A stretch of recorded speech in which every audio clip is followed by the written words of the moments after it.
नमस्कार दोस्तों, स्वागत है हमारे YouTube चैनल पर। आज हम चर्चा करेंगे बीएड के काउंसलिंग के बारे में। बीएड की काउंसलिंग जो है चालू हो चुकी है, जिसके बारे में हम लोग विस्तार से अध्ययन करेंगे इस वीडियो में। तो चलिए शुरुआत करते हैं। यहाँ पर जो है बीएड की काउंसलिंग जो है ऑनलाइन होगी। सीटों का आवंटन जो है ऑनलाइन के माध्यम से किया जाएगा। यहाँ पर जो है प्रथम चरण की काउंसलिंग के बारे में देख लेते हैं। तो यहाँ पर जो है पंजीयन एवं ऑनलाइन विकल्प फॉर्म जो है जमा करने की तिथि है 18 अगस्त 2023 से 27 अगस्त 2023 तक थी, जिसके प्रथम चरण की दावा आपत्ति की सूची तथा दावा आपत्ति जो है आप लोग 1 सितंबर 2023 से 4 सितंबर 2023 के बीच में आप लोग जो है दावा आपत्ति कर सकते हैं।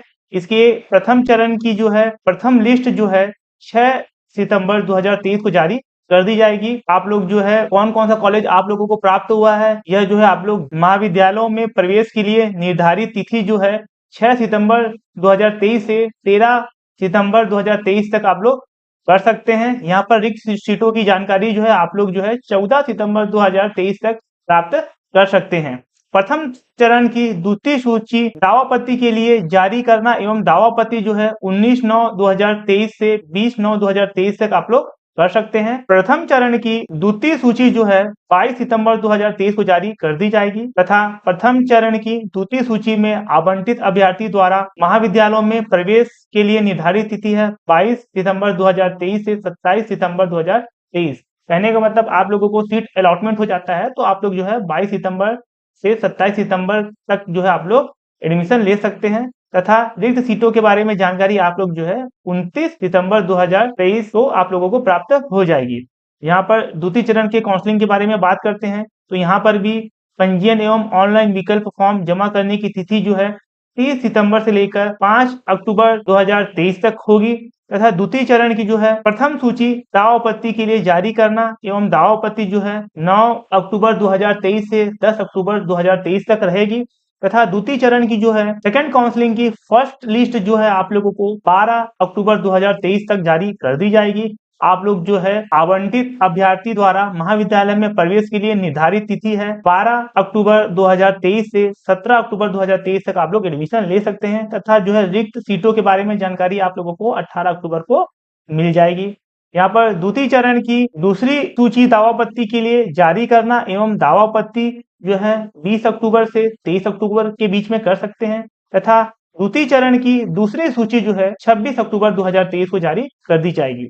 यहाँ पर जो है द्वितीय चरण की द्वितीय सूची में आवंटित अभ्यर्थी द्वारा महाविद्यालय में प्रवेश के लिए निर्धारित तिथि है 26 अक्टूबर 2023 से 31 अक्टूबर 2023 तक आप लोग जो है एडमिशन ले सकते हैं तथा रिक्त सीटों के बारे में जानकारी आप लोगों को 1 नवंबर पता चल जाएगा। यह जो काउंसलिंग है वह प्रथम चरण द्वितीय चरण ऐसे करते करते 3-4 चरण में भी हो जाता है। इसके लिए डरने की बात नहीं है कि आप लोगों का नाम अगर प्रथम लिस्ट पे नहीं आ रहा है तो द्वितीय लिस्ट में आने की पूरी संभावना है। आगे बढ़ते हैं हम लोग यहाँ पर नोट जान लेते हैं। अभ्यर्थी जो है आवश्यक दस्तावेज एवं प्रमाण पत्र के छाया प्रति को support.slcm@tgchiefs.in पर भेजकर दावा आपत्ति कर सकते हैं। पॉइंट नंबर 2 देखते हैं। आवंटन प्रक्रिया सीटों की रिक्तता संयुक्त मेरिट रैंक तथा अभ्यर्थियों के विकल्प के आधार पर किया जाता है। इस कारण आवंटन की प्रक्रिया में सम्मिलित होने मात्र से सीटों के लिए अभ्यर्थी दावा आपत्ति नहीं कर सकते।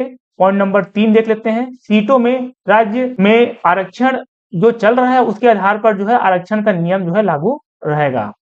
आगे बढ़ते हैं। आवश्यक दिशा निर्देश के बारे में जान लेते हैं। यहाँ पर जो है 2.1 देख लेते हैं। बीएड पाठ्यक्रम में प्रवेश लेने के लिए क्या पात्रता आपके पास होनी चाहिए। अगर आप लोग जो है 3 वर्षीय स्नातक या फिर स्नातकोत्तर या फिर समकक्ष उपाधि में न्यूनतम 50% प्राप्तांक के साथ उपाधि प्राप्त अभ्यर्थी ही प्राप्त होंगे। इंजीनियरिंग वाले प्रकरण में या बीए, बीकॉम, बीएससी को छोड़कर अन्य स्नातक उपाधि प्राप्त अभ्यर्थियों को न्यूनतम 55% प्राप्तांक लाना आवश्यक होगा। कहने का मतलब अगर आप लोग जो है 3 वर्षीय ग्रेजुएशन करते हैं और 2 वर्षीय आप लोग जो है पोस्ट ग्रेजुएशन करते हैं तो आप लोगों को मिनिमम जो है 50% अंक प्राप्त करने होंगे। अगर आप लोग इंजीनियरिंग के बैकग्राउंड वाले हैं तो आप लोगों को ग्रेजुएशन में मिनिमम 55% प्राप्त करते हैं तो आप लोग जो है बीएड काउंसलिंग के लिए पात्र होते हैं।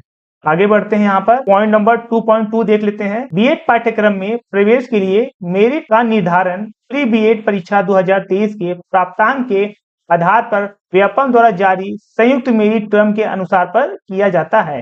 कहने का मतलब आप लोग जो है पे मेरिट लिस्ट के आधार पर, कैसे मेरिट लिस्ट, आप लोगों ने प्री बीएड की परीक्षा दी हुई है, उसके आधार पर जो है संयुक्त मेरिट लिस्ट जो है जारी की जाएगी, उसके आधार पर यह प्रोसेस किया जाएगा। आगे बढ़ते हैं, यहाँ पर पॉइंट नंबर 2.3 देखते हैं, ऑनलाइन पंजीयन प्रवेश के लिए दस्तावेज जिनकी आवश्यकता आप लोगों को पड़ेगी। तो यहाँ पर प्री बीएड परीक्षा 2023 का अंक सूची अगर आप लोग इंटरनेट की कॉपी से भी डाउनलोड कर लेते हैं तो भी मान्य होगा, जिस पर आप लोगों का प्री बीएड परीक्षा का रोल नंबर जो है लिखा होना चाहिए। पॉइंट नंबर 2 देखते हैं, बीएड पाठ्यक्रम में प्रवेश के लिए पात्र होने वाले स्नातक उपाधि प्राप्त है तो 3 वर्षों की अंक सूची, और यदि स्नातक उपाधि के प्राप्तांक से पात्रता बन रही है तो स्नातकोत्तर के 2 वर्षों की अंक सूचियों की प्रविष्टि होगी। कहने का मतलब अगर आप लोग जो है ग्रेजुएशन 3 साल का है तो आप लोगों को फर्स्ट, सेकेंड, थर्ड तीनों साल का प्राप्तांक आप लोगों को यहाँ पर भरना होगा। अगर आप लोग पोस्ट ग्रेजुएशन वाले हैं तो आप लोगों को 2 वर्षों का प्राप्तांक आप लोगों को यहाँ पर फुलफिल करना होगा। आगे बढ़ते हैं पॉइंट नंबर 3 की तरफ, जन्म तिथि हेतु आप लोग 10वीं का या फिर 12वीं का जो है मार्कशीट दे सकते हैं। बीएड पाठ्यक्रम के लिए अभ्यर्थियों को 31 दिसंबर 2023 की न्यूनतम 20 वर्ष का होना चाहिए। कहने का मतलब अगर आप लोग जो है आपकी आयु जो है 20 वर्ष से कम है तो आप लोग जो है बीएड के काउंसलिंग में पार्टिसिपेट नहीं कर पाएंगे। आगे बढ़ते हैं, पॉइंट नंबर 4 देखते हैं, आरक्षित वर्ग एवं संवर्ग हेतु निर्धारित प्रारूप में सक्षम अधिकारी से जारी किया प्रमाण पत्र आप लोगों को प्रस्तुत करना होगा। आगे बढ़ते हैं, पॉइंट नंबर 5 देखते हैं, छत्तीसगढ़ शासन प्री बीएड प्रवेश नियम 2006 के 3ख के छत्तीसगढ़ शासन के स्थायी निवासी संबंधित प्रमाण पत्र आप लोगों के पास होने चाहिए। आपके उज्जवल भविष्य के लिए मैं बहुत शुभकामनाएं करता हूं। आशा करता हूं यह वीडियो आप लोगों को समझ आया होगा। इस वीडियो को लास्ट तक देखने के लिए आप लोगों का बहुत बहुत शुक्रिया, धन्यवाद।